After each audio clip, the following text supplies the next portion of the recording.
وطني زي الشمس بتغيب عشان ترجع وتجيب نهر أجمل وتجيب ولاد أشجع. أنا وطني زي الشمس بتغيب عشان ترجع وتجيب نهر أجمل وتجيب ولاد أشجع.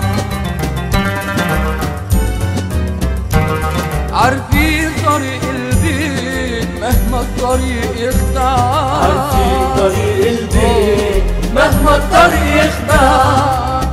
أنا وطني زي الشمس بتغيب عشان ترجع وتجيب نهر أجمل وتجيب ولاد أشجع. عارفين طريق البيت مهما الطريق يخدع، عارفين طريق البيت مهما الطريق يخدع. ده مكاني. لا انا اللي هقعد جنب الشباك. هتبقى رحله جميله جدا. هدوء يا ولاد، هدوء عشان نبدأ رحلتنا. يلا بينا بقى نقول دعاء الركوب. سبحان الذي سخر لنا هذا، سبحان الذي سخر لنا هذا وما كنا له مقرنين، وما كنا له مقرنين، وإنا إلى ربنا لمنقلبون، وإنا إلى ربنا لمنقلبون. انتوا عارفين يا ولاد احنا رايحين فين النهارده؟ حي الأسمرات. برافو عليكم. طب حد يعرف حاجة عن الحي ده؟ أكيد في أكوا بارك ومدينة ملاهي كبيرة وسينما 7 دي وفيديو جيمز. لا، المرة دي احنا رايحين حاجة مختلفة خالص. رايحين نشوف ناس حياتهم اتغيرت، هنشوف كانوا عايشين ازاي وبقوا عايشين دلوقتي ازاي.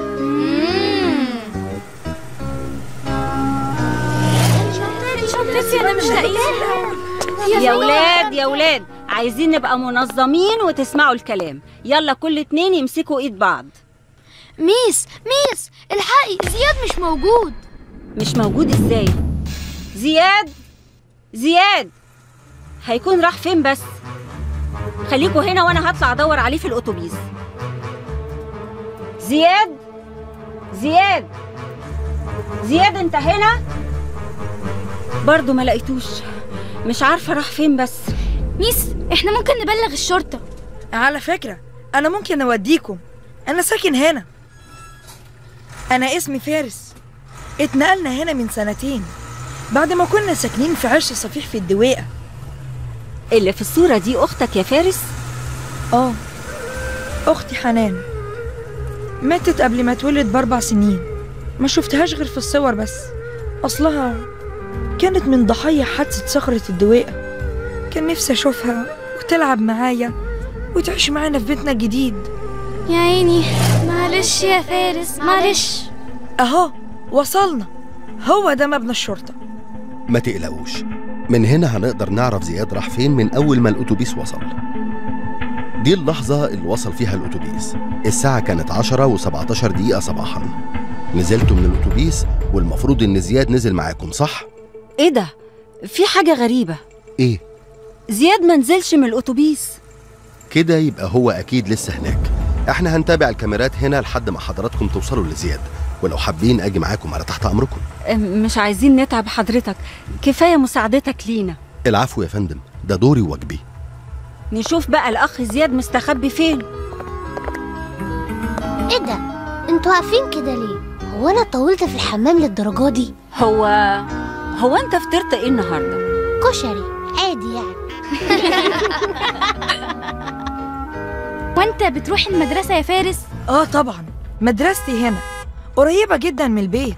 هنا في كل حاجة، مدارس وحضانات وجناين وملاعب كمان. بالظبط يا ولاد، زي ما فارس قال، الدولة وفرت كل الخدمات في حي الأسمرات عشان تسهل الحياة لسكانه. عملت مدارس وحضانات ودور عبادة وكل أنواع الخدمات. بس ده كبير قوي.